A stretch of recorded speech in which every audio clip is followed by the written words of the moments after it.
ঝিনাইদহে বিএনপির উদ্যোগে মহান বিজয় দিবস উদযাপন। সুলতান আল এনামের ভিডিও চিত্রে দেখুন বিস্তারিত।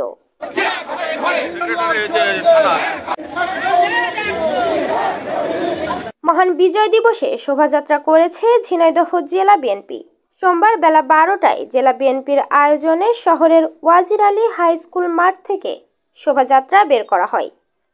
শোভাযাত্রাটি শহরের বিভিন্ন সড়ক প্রদক্ষিণ করে চুয়াডাঙ্গা স্ট্যান্ডে গিয়ে শেষ হয়।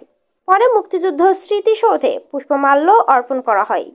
এতে জেলা বিএনপির খুলনা বিভাগীয় সাংগঠনিক সম্পাদক জয়ন্ত কুমার কুণ্ডু, জেলা বিএনপির সভাপতি অ্যাডভোকেট এম.এ. মজিদ, সাধারণ সম্পাদক জাহিদুজ্জামান মনা সহ বিভিন্ন অঙ্গ সংগঠনের হাজার হাজার নেতাকর্মীরা অংশ নেয়।